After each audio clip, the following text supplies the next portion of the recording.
Noong 1912, ang RMS Titanic ay hindi lang isang ordinaryong barko. Ito ang simbolo ng lakas ng industriya at ng bulag na paniniwala sa teknolohiya noong panahong iyon. Sinasabing ito ang pinakamalaki at pinakaligtas na sasakyang pandagat. Kaya naman ang kwento nito ay naging isang perpektong halimbawa ng kayabangan ng tao. Ito ay hindi lang kwento ng isang paglubog na pinasikat ng pelikula, kundi isang babala tungkol sa mga binaliwalang paalala at sa pagmamataas na nauwi sa ilalim ng karagatan.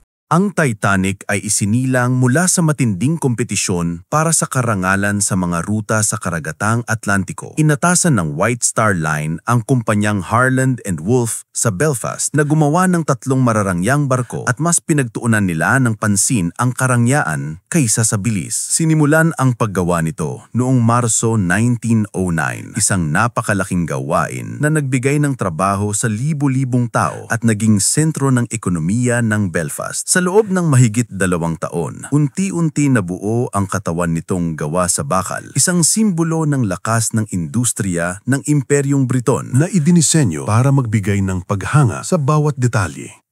Napakalaki ng barko, may habang halos 269 metro at kayang magsakay ng 2,200 na pasahero. Ang manalakas nitong makina ay nangangailangan ng mahigit 600 tonelada ng karbon kada araw. Pero ang tunay na atraksyon nito ay ang karangyaan. Ang first class passenger ay may marangyang hagdanan, mga pribadong silid na may paligo ang gawa sa marmol at mga palamuting pugon. Ang barko ay tila isang floating town na mahigpit na hinati ayon sa antas ng pamumuhay. Isang salamin ng lipunan noong panahong iyon. Ang paghihiwalay na ito sa mga kubyerta at pasilyo para sa una, ikalawa at ikatlong klase ay sinadya na sa huli ay naging nakamamatay. Para sa mga dayuhan sa ikatlong klase, simple lang ang kanilang mga tulugan pero itinuturing na itong maayos at nagbibigay ng pag-asa para sa bagong buhay sa Amerika. Ang reputasyon ng Titanic bilang unsinkable ay galing sa 16 na watertight compartments nito na hindi pinapasok ng tubig na idinisenyo para panatilihin itong nakalutang kahit 4 sa mga ito ang mapuno ng tubig. Ngulit may isang malaking kamalian sa disenyo na hindi napansin. Ang mga pader ng silid ay hindi abot hanggang sa pinakamataas na kubyerta. Kung masyadong maraming tubig ang pumasok, aawas ito mula sa isang silid papunta sa isa pa. Noong Mayo 31, 1911, unang inilunsad sa tubig ang Titanic sa harap ng mahigit 100,000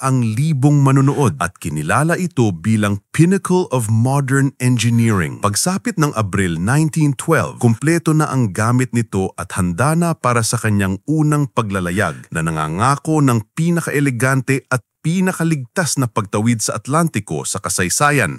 Noong April 10, 1912, sumakay ang mga pasahero sa Titanic sa Southampton, England. Mula sa mga mayayamang nakasuot ng eleganting damit hanggang sa mga dayuhang naghahanap ng bagong buhay. Sa pag-alis nito, ang malakas na puwersa mula sa propellers nito ay halos magdulot ng collision sa isa pang barko. Ngunit agad din itong binaliwala. Ang barko ay sandaling huminto sa Cherbourg, Pransya at sa Queenstown, Ireland para magsakay pa ng mga pasahero. Sa Queenstown, kinunan ng mga huling kilalang litrato ng Titanic. Napapalibutan ng barko ng isang paniniwalang hindi ito magkakamali, kaya naman ang anumang posibleng babala ay itinuring na hindi mahalaga. Sa mga unang araw, kalmado ang panahon. Pinaniniwala ang pinilit ni Bruce Ismay, ang direktor ng White Star Line, si Captain Edward Smith, na pabilisin ng takbo para makakuha ng magandang publisidad sa pamamagitan ng maagang pagdating. Nagsimulang dumating ang mga warnings tungkol sa icebergs mula sa ibang mga barko noong Abril 12 at lalo pa itong dumami pagsapit ng ika-14. Gayunpaman, pinanatili ng Titanic ang bilis na halos 22 knots sa isang known ice field. Noong panahong iyon, maling pinaniniwalaan na ang isang barkong sinlaki nito ay hindi vulnerable sa yelo. Sa loob ng barko, normal ang takbo ng buhay. May musikang tumutugtog sa mga pahingahan habang tahimik na nag-aabang ang panganib sa madilim na karagatan.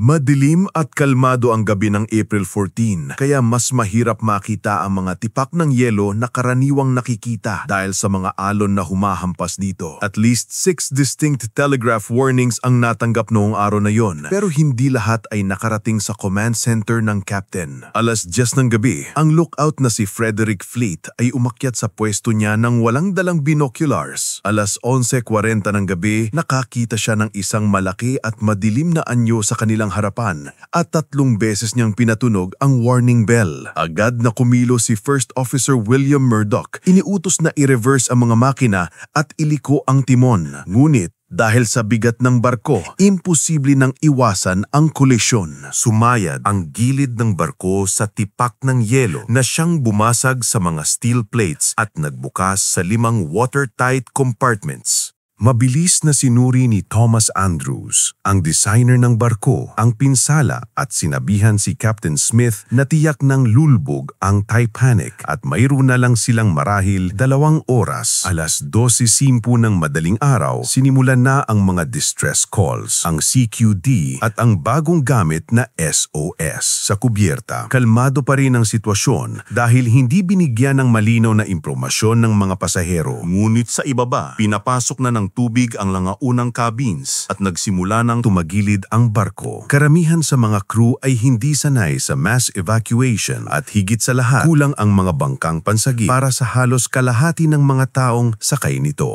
Ilang sandali, matapos ang hating gabi, sinimulang ibaba ng mga tripulante ang mga lifeboats. Naging magulo at hindi maayos ang proseso dahil walang malinaw na plano. Ang ilang lifeboats na para sa 65 na tao ay inilunsad ng wala pang 30 ang sakay. Habang lalong tumatagilid ang barko, nagsimula na ang pagkataranta. Ang mga huling bangka ay minadaling inilunsad at ang mga tao ay nagsimulang tumalon sa napakalamig na tubig. Ang water temperature ay below 2 degrees Celsius at para sa karamihan, ang death from hypothermia ay dumating sa loob lang ng ilang minuto. Alas 2:20 ng umaga noong Abril 15, 1912, nabiyak at tuluyang naglaho sa ilalim ng karagatan ang marangyang Titanic at ngayon ay nasa 3,800 metrong lalim na. Sa surface, iilang lifeboats ang nakalutang sa gitna ng mga labi ng barko na napapalibutan ng nakakakilabot na katahimikan. Karamihan sa 1,500 na tao na nahulog sa karagatan ay hindi nalunod kundi namatay sa hypothermia. Sa mahigit 2,200 na tao on board, mga 705 lang ang nakaligtas.